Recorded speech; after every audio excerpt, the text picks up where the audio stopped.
والشكر على هذه النعم العظيمة والآلاء الجسيمة، والصلاة والسلام على خير خلق الله وخاتم رسل الله الذي قال ما اجتمع قوم في بيت من بيوت الله يتلون كتاب الله ويتدارسونه فيما بينهم إلا نزلت عليهم السكينة وغشيتهم الرحمة وحفتهم الملائكة وذكرهم الله في من عنده وعلى آله وصحبه ومن اهتدى بهديه. وبعد، فقد وقفنا في الدرس الماضي عند قوله جل وعلا من سورة البقرة: يا أيها الذين آمنوا اتقوا الله وذروا ما بقي من الربا إن كنتم مؤمنين.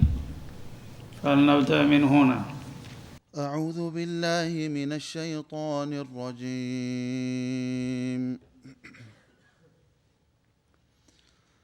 يا أيها الذين آمنوا اتقوا الله وذروا ما بقي من الربا إن كنتم مؤمنين فإن لم تفعلوا فأذنوا بحرب من الله ورسوله، وإن تبتم فلكم رؤوس أموالكم لا تظلمون ولا تظلمون. وإن كان ذو عسرة فنظرة إلى ميسرة، وأن تصدقوا خير لكم إن كنتم تعلمون. واتقوا يوما ترجعون فيه إلى الله ثم توفى كل نفس ما كسبت وهم لا يظلمون.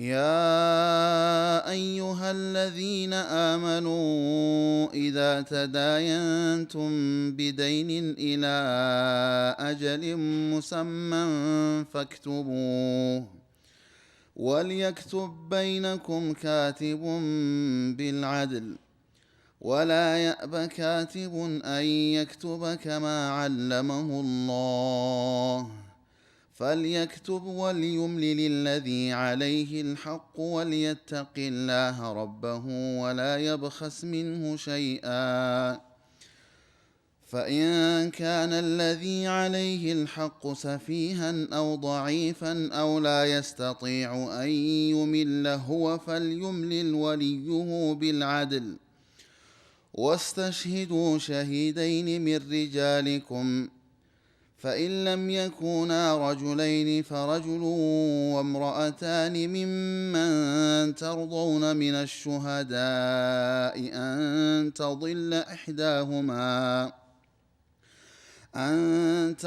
إحداهما فتذكر إحداهما الأخرى، ولا يأبى الشهداء إذا ما دعوا، ولا تسأموا أن تكتبوه صغيرا أو كبيرا إلى أجله، ذلكم أقسط عند الله وأقوم للشهادة وأدنى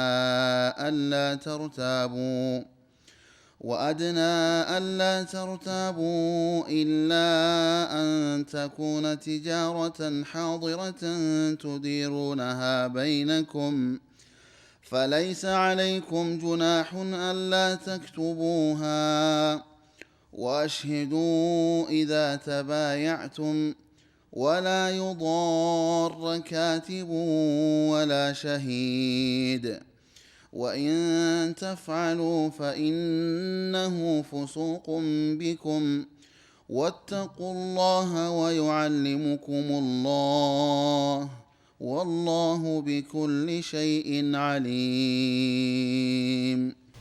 أعوذ بالله السميع العليم من الشيطان الرجيم.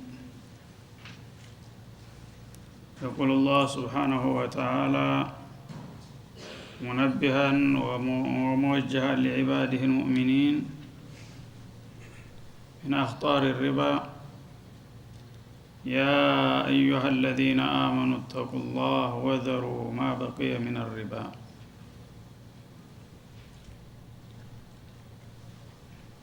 አላህ Subhanahu Wa Ta'ala ለሙስሊሞች ሁሉ ጊዜ በዲናቸውም በዱንያቸውም የሚጠቅመና የሚበጃቸውን ይነግራል ይመክራል። አንዳንድ ጊዜ ሰዎች የሚጎዳ የማይመስላቸው እንዳውም የሚጠቅም ነገር የሚመስላቸውን አደገኛ ነገር እሱ ያቃልና በእኛ ሙራድ በእኛ ፍላጎት አክስ ይሆናል የሱ ተውጃት ማለት ነው። ሰዎች እንግዲህ በራሳቸው አስተሳሰብ እነመል በይዑ مثل الربا ብለው ነበር። የንግድ ስራና የወለድ ስራ ምን ልዩነት አለው? ስሙ ታልሆነ በስተቀር ይሄም ለማትረፍ ነው ይሄም ለማትረፍ ነው ብለው ጅምብር ፈጥረው ነበር። አላህ ግን Subhanahu Wa Ta'ala በዚህ ነገር ላይ በጣም ጠጣር የሆነ አቋም ወሰደ ማለት ነው። እነዚህ ነገሮች እንኳን አንድ ናቸው ሊባሉ ቀርቶ ፍጹም ተቃራኒ ናቸው። በመሆኑም በዚህ ስራ ውስጥ እጁን የሚያገባ ሰው በቀጥታ እኔ ጋር ጦርነት እንደሚከፍት ይዘጋጅ እስከ ማለት ሄደ ማለት ነው። ያ አዩሃ الذين آمنوا እናንተ ያመናችሁት በእኔ በጌታችሁ ያመናችሁና እስላማዊ መርሁን የተቀበላችሁት ማለቱ ነው። እተቁላህ አማኝነን ካላችሁ ያመናችሁበትን አላህ ፍሩ ተጠንቀቁ። አላህ አምናለሁ ማለት በቃል ብቻ የሚታለፍ ነገር አይደለም። አላህ Subhanahu Wa Ta'ala ከተቆጣ ማንም የማይቀጣውን ቅጣት ሊቀጣ የሚችል መሆኑን አውቃችሁ ጠንቀቅ ማለት አለባችሁ። ወዘሩ ማበቂየ ሚን الربا ከሪባ አካውንት ወይም ሂሳብ የተረፈውን ተው። እስከዛሬ ምናልባት ባለማወቃችሁና ባለመረዳታችሁ ሪባን እንደማንኛውም ንግድ ያደርጋችሁ ስታስተናግዱ ከርማችኋል። አሁን ግን ከዛሬው ጀምራችሁ ሪባ ሂሳብ ጋር የሚዛመዱን ጥቅማ ጥቅሞች ባሉበት እንዳሉ መተው አለባችሁ እንጂ በሪባ ሂሳብ የምትጠይቅ ከሆን ከኔ ጋራ ያለ ግንኙነት አደጋ ላይ ይወድቃል ይላል። ኢን ኩንቱም ሙእሚኒን ከማ ተዝዑሙን በቃላችሁና በስማችሁ አማኞች ነን እንደምትሉት ከሆነ እምነት የሚፈተነው በእንዲህ አይነት ጉዳይ ላይ ነው። እና አንድ ሰው አማኝ ከሆነ ያመነበት ጌታ ያዘዘውን ሳያቅማማ ይሰራል፣ የከለከለውንም ይከለከላል። ግን ቃል ወደዚህ ተግባር ወደዚያ ከሆነ ራሳችሁን በራሳችሁ እንደማፋለስ ይቆጠራል ማለት ነው። አንድ ሰው በእጁ ወንጀል እየሰራ ባፉ እኔ ጥሩ ሰላማዊ ሰው ነኝ ብሎ ቢያውጅ የሚሰማው ሰው የለም። ስለዚህ ስማችሁና አቋማችሁ ይስተካከል፣ እስበርሳችሁ አትጋጩ ማለት ነው። አማኞች ከሆናችሁ በእኔ መመሪያ መሄድ አለባችሁ። ወይም ደግሞ እንደለየላቸው ባለጌዎች ከሃዲ ሆናችሁ ይለይላችሁ እንጂ ዘመርተ ሁለት የሚባል ነገር የለም ማለት ነው። ሐላልና ሐራም በይን ነው። አልሐላሉ በይን ወልሐራሙ በይን። እና ሐራምና ሐላል ላይ በሚመጣ ጊዜ የግል ስሜትን ማቸነፍ አቅቶ ሐራሙን ከሐላሉ ቀላቅላለሁና ዘባርቃለሁ ይታልክ ይሄ አድራጎት ኢማን የማፋለስ ጉዳይ ነው ማለቱ ነው። አማኝ ከሆን ከአላህ ያለውን ቀጥ ብለህ መቀበልና መተግበር አለብህ። ካልሆንክ ደግሞ በአንድ ፊቱ ጥቅሉን ካደው እንጂ እስላምን እየቆራረስክና እየቀናነስክ አንተ የምትፈልገውን ልትሰራ የሚከብድህን ልትጥል እንዲህ አይነት ጨዋታ የለም ማለቱ ነው። ፈኢን ለም ተፍዓሉ ይህንን የሰጠኋችሁን መመሪያ በስራ ላይ ባታውሉ ይላል። የሪባ ሂሳብን አሁን በኋላ ባታቆሙ ማለቱ ነው። ፈእዘኑ ቢሐርብ ሚን አላህ ከአላህ በሆነ ጦርነት እወቁ። እኔ በቀጥታ በእናንተ ላይ ጦርነት እንደማውጅ ጠብቁ ማለቱ ነው። ወረሱሊሂ ከመለክተኛውም ያው መለክተኛውን እንዲወጋችሁ አዘውና በቀጥታ ይዘምትባችኋል። ምክንያቱም ሪባ የሽርክ ጓደኛ ነው ማለት ነው። ኢኮኖሚያዊ የሆነ ሽርክ ነው። ስለዚህ እንዲህ አይነት ሙጅተማዕ በእስላም ሙጅተማዕ መካከል የዚህ አይነት ስራ ሊስተናገድ ቦታ የለውም። ይሄን እናስተናግዳለን የሚሉ ካሉ ያው ጸረ ሃይማኖት ተደርገው እርምጃ እንዲወሰድባቸው ለመለክተኛ የትእዛዝ ሰጥና ይለይላቸዋል ማለቱ ነው። ስለዚህ አና ለና ቢሐርብ الله ورسوله ያሉ ጎበዞቹ ነገሩ ዝድረስማ ከሄደ አላህና መልእክተኛው ጋር ጦርነት ገጥማለ የሚልማ እብዳለ እንዴ ይቅርብናል በቀላሉ አቅማቸውን አውቀው ማለት ነው። በአሁኑ ጊዜ ግን ያሉት እኛስ እንችላለን በመጣህበትና የሚሉ ይመስላሉ ማለት ነው። ስለዚህ ሲፈልግ ያንቆታቁታቸዋል። ዛሬም ቢሆን እያየነው ነው። በአለም ዙሪያ ምን እንደተፈጠረ ሳይታወቅ በላይኖች ናቸው በደቂቃ የሚረግፉት ማለት ነው። ይህ አላህ ጦርነት ውጤት ነው። እና ወኢንቱብቱም በዚህ በሪባ የተጨማለቃችሁ ሰዎች ካሁን በኋላ ይህ ነገር ህገወጥና ስተት መሆኑን ተገንዝባችሁ አላህም ጋር ጦርነት መግጠሙ እንደማያዋጣችሁ አውቃችሁ ወደ ጌታችሁ ፍቃድ ብትመለሱ ይላል። ፈለኩም ሩኡሱ አምዋሊኩም ያነ እኔም ቢሆን እናንተን ልበድላችሁ አልፈልግም፣ ለእናንተ ራስ መዋሉ ይኖራችኋል አለ። ማለት ሪባ ጋር የተገናኘ ኢኮኖሚ ሙሉ በሙሉ ወዳጣል አልልም። ትርፉን በህገወጥ መንገድ የምትቀበለውን ትርፍ ነው አቁም ያልኩት እንጂ ያንን ያላግባብ የምትጋፍፉትን ትርፍ ታቆማችሁ ራስ መዋላችሁን መጠየቅ ትችላላችሁ። ለምሳሌ ሚሊዮን አበድረህ ከሆነ በሚቀጥለው አመት 1 ሚሊዮን 100,000 ትከፍላለህ ብሎ ተስማምተህ ከሆነ አሁን ይሄ አዋጅ ከመጣ በኋላ ሚሊዮንህን ማስመለስ ትችላለህ እንደ ነፃ ብድር ማለት ነው። ያ 100,000 በትርፍ የተጠየቀው ግን ባለበት እንዲቆም መደረግ አለበት እንጂ ሰዎች እለት ቁርሳቸውን አጥተው አንተ ገንዘብን በገንዘብ እየገለባበትክ ህዝቦችን ደም መምጠጥ የለብህም ነው የሚለው።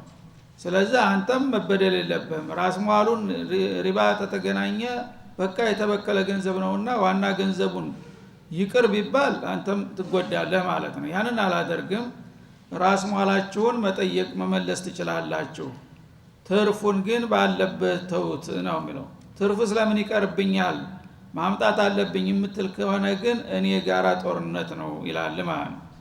ፈለኩም ሩኡሱ አምዋሊኩም ዋናውን ገንዘባችሁን የማስመለስ መብት አላችሁ። ላተظሊሙን በዚህ አሰራራችሁ እናንተ ሌሎቹን አትበድሉም አትበዘብዙም። ወላ ተظለሙን ራስ መዋላችሁን በመከልከል ደግሞ እናንተም አትበደሉም። ይሄ ፍትሃዊ ነው ማለት ነው።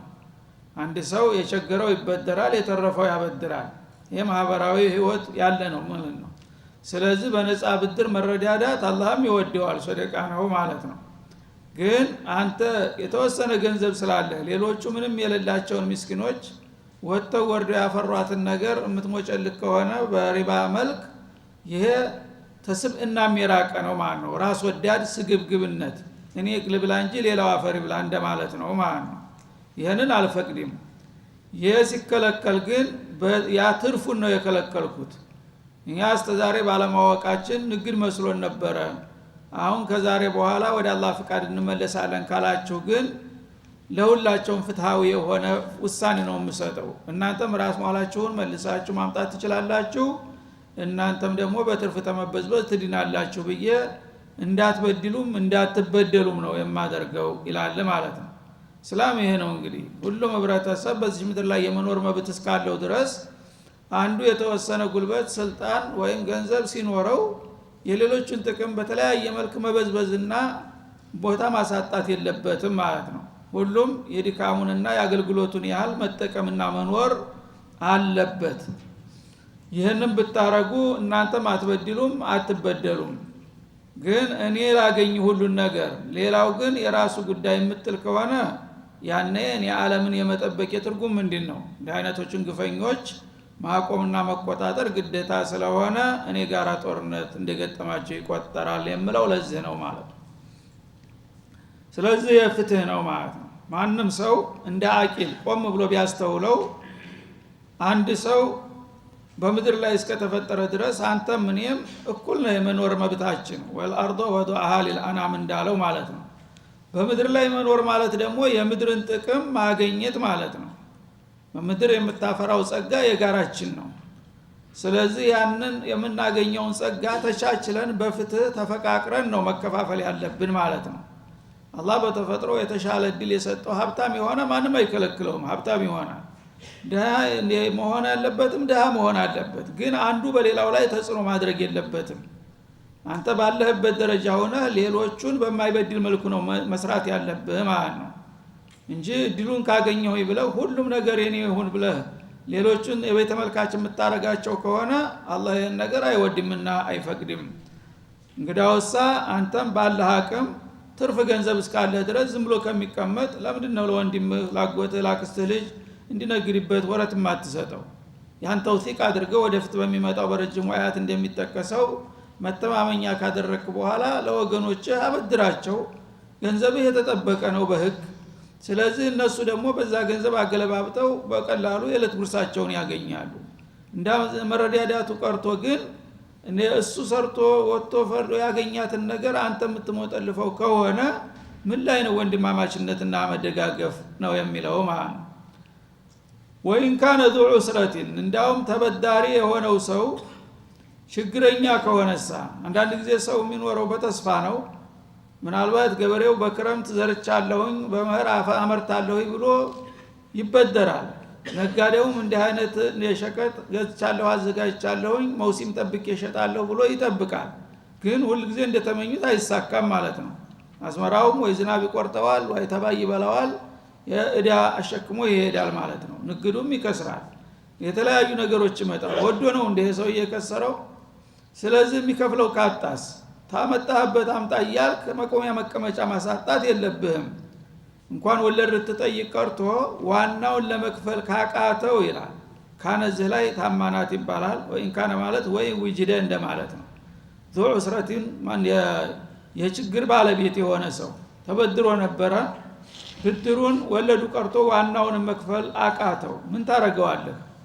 እሺ ተቀጠቅጠዋለህ ተባለዋለህ ሰውየው ምንድነው የምታረጋው ያን ጊዜ ፈነዚረቱን ኢላ መይሰራ እስከሚያገኝ ድረስ ጊዜ መስጠት አለብህ ማለት ነው በመህር ከፍላለሁ ብሎ በተስፋ ላይ ተበድሮ ነበር ያ መህር ሳይገኝ ቀረ እሺ እሱን እስር ቤት ታበሰብሰዋለህ ምንድነው የምትጠቀመው እንግዲህ አላህ ነው እንትን ያላለው በቃ በሚቀጥለው አመት ኢንሻአላህ ትከፍለኛለህ ብለህ አታስጨንቀው ራህ ስጠው ማለት ነው እስከሚያገኝ ድረስ አንድ አዝመራ ካጣ በሚቀጥለው ያገኝ ይችላል እስከዛ እስከሚያገኝ ድረስ ጊዜ ስጠውና ተባበረው ይላል አላህ Subhanahu Wa Ta'ala ወአንተ ሶደቁ ኸይሩን ለኩም ከዛም የበለጠ ማድረግ ትችላላችሁ ብትመጸውቱስ አንተ ተርፋ አይደለም ያበደርከው እንዴ ተቀማጭ ገንዘብ እኮ ነው ሰውየው የሚልሰው የሚቀምሰው ካጣ ልጆቹን የሚመግበው ካጣ እንደገና በዛው ላይ አንተ ደግሞ መቆሚያ መቀመጫ የምታሳጣው ከሆነ ህይወት ትጨልምበታለች ማለት ነው ስለዚህ ጎበዝ ከሆንክ እንዳውም አንተ የዱንያን ብቻ ንግድ አይደለም ማሰብ የአኺራም ንግድ አለ ይሄ ተጨነቀ ወንድምህን ወላሂ ለአላህ የሆነ ያፉ ያለውኝ ብትለው ምን ያህል ራሃ ያገኛል የዛ ጊዜ እሱ ደግሞ ከልቡ ዱዓ ያረግልሃል አላህ ባላሰብከው ደግሞ ያመጣልሃል ማለት ነው ግን ራስ ወዳድነት ሁሉ ጊዜ መጨካከን ለሁሉም ጥፋት ነው ይዞ የሚመጣው እና ሲሆን አፉ በሏቸው ሰደቃ አድርጉላቸው ምናው በዚህ በዱንያው ባታገኘው በዛኛው ዓለም ታገኘዋለህ በአላህ ዘንድ ማለት ነው አንተ ቸግሮ መክፈላቅቷል አይደለም በቃ ለአላህ ይሆነኛል ስቻለሃለሁኝ ብትለው ይሄ ነው ታንተ ተወንድም የሚጠበቀው ቢያንስ ደግሞ በመታገይ ጊዜ ተሰጠኛለህ ብትለው ይሄም አንድ ትብብር ነው ማለት ነው እንጂ ዛሬውን ታልወለድካት በስተቀር ማለት ግን ይሄ ከአውሬም የሚጠበቅ አይደለም ከሰው ቀርቶ ማለት ነው ምክንያቱም ወዶ አይደለም መጀመሪያ ስለምን ተበደረ ቸግሮት አይደለም እንዴ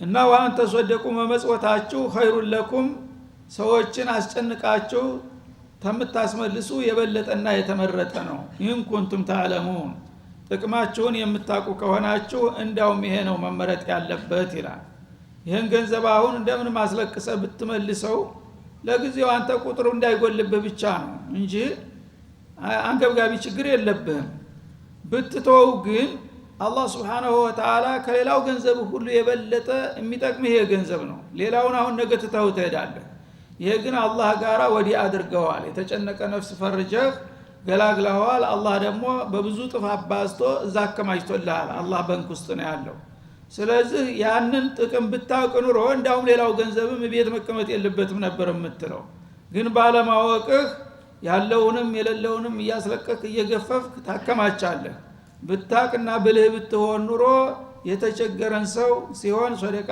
ምጽዋት መስጠት ትችላለህ ማለት ቢያንስ ደግሞ ጊዜ ጨምረህ ዘንድሮ ካልቻልክ በሚቀጥለው አመት ትከፍላለህ በዝሆር ካልቻልክ በሚቀጥለው ወር ታመጣለህ ብትለው ይሄ ነው የሚመረጠው ምታቀ ከሆነ ግን ይሄንን የማይመርጡ አላዋቂዎች ናቸው ማለት ነው ከዛ ቀጥሎ አጠቃላይ መውዒዛ ማስጠንቀቂያ ይሰጣል አላህ Subhanahu Wa Ta'ala ወተቁ ለማንኛውም እናንተ አማኞች ተጠንቀቁ የውመን ፊትለፊታችሁ የሚመጣ አንድ አደገኛና አሳረኛ ቀን አለ እሱን ቀን ተጠንቀቁት ይላል የውም የሚለው ነኪራ አደረገው አልየውም ሳይሆን እና ተፍኺም ለማድረግ ነው ወተቁ የውመን አዚመን لا يقدر قدره ولا يقتنه كنه ወደፊት አንድ አሳረኛ ቀን አለ ይሄን ያህላል መከራው ችግሩ ተብሎ ለመገለጥ የሚያስቸግር አይከብዱ የከበደ ቀን ለሰዎች ብቻ ሳይሆን ለምድር ለሰማይ የከበደ ቀን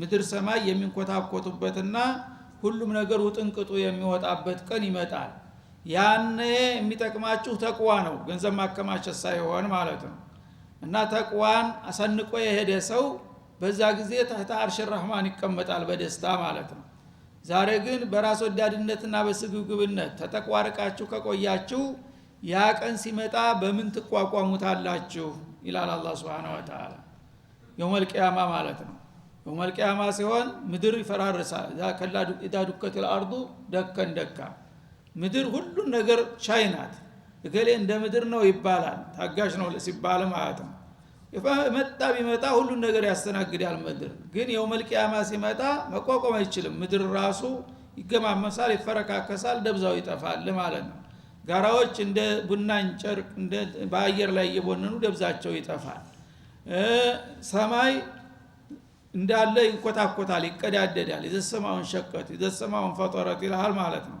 እንደ በሰበሰ ወረቀት እየቦነነ በአየር ላይ የት እንደገባ የሚጠፋበት ጊዜ የዛ ጊዜ ታዲያ የሰው ልጅ የደካማው የት ነው የሚገባው ከአላህ ጋር አስቀድሞ ካልታረቀና አቅጣጫ ካልያዘ ማለት ነው ያንን አሳረኛና ከባድ ቀን ተጠንቀቁት በዛ ቀን ترجعون فيه الى الله ወደየትም ሄዳችሁ ልታመልጡና ልትደበቁ አትችሉም ገባችሁበት ብትገቡ ብትወዱም ብትጠሉም ወደ አላህ ትቀርባላችሁ የመላእክት አዘብ ከያለህበት እየለቀመ በይነ ኢዴ الرحማን ፍርድህን እንድትቀበል ያሰልፈሃል ማለት ነው ያኔ የሚጠቅምህ ተቅዋ ታጥቀህ ተሄድክ ነው ተቅዋ ከሌለ ግን የሚጠብቅህ ጀሃነም ነውና ያንን አሳረኛ ቀን ወደ ጌታ በምትመለስበት ጊዜ እሱ ፊት ይዘህ የምትቀርበውን ነገር ከወዲሁ ራስክን መጠየቅና ማዘጋጀት ይኖርብሃል ይላል ማለት ነው ثم توفى كل نفس ما كسبت በዛ ቀን ታዲያ ማንኛውም ነፍስ እዚህ ምድር ላይ የሰራችውን ስራ ዋጋ ትረከባለች ان خيرا فخير وان شرا فشر ትንሽም ትልቅም መጥፎም በጎም ይሁን እዚህ የዘራኸውን እዛ ምርቱን ታገኛለህ ማለት ነው وهم لا يظلمون እና ሰራተኞች በምንም መልክ አንድም ሚሊ ነገር አይጎደልባቸውም ከራሳቸው ስራዎች አላህ Subhanahu Wa Ta'ala ካፊርን እንኳን ቢሆን ጠላሁት ብሎ ያልሰራውን ወንጀል አንዲት ነገር አይጨምርበትም ሙእሚንም ቢሆን ደግሞ ፍቃዱ ሆኖ ካልጨመረለት በስተቀር በኸይር ስራው መጠን የሰራውን ሂሳብ ነው የሚያስቀምጥለት ማለት ነው እና እዛ የምታገኙት እዚህ የዘራችሁት ነውና ይህን ጊዜ ራሳችሁን መገምገምና ስተታችሁን ማረም ይጠበቅባችኋል በዚህ መልክ ተዘጋጅታችሁ ከሄዳችሁ ነው ከጌታችሁ ጋር መገናኘቱ ውጤታማ ሊሆን የሚችለው ካልሆነ ግን ተዝረክርካችሁ በራስ ወዳድነትና በስግብግብነት ከሄዳችሁ እዛ አንዴ ከወደቁ መነሻ ከከሰሩ መካሻ አለበት ቦታ ላይ አወዳደቃችሁ ይከፋል ሲል ያስጠነቅቃል አላህ Subhanahu Wa Ta'ala ከእንዲህ አይነት ውድቀትና ቅሌት ይጠብቀን እያል የተረፈውን በሚቀጥለው እንመለስበታለን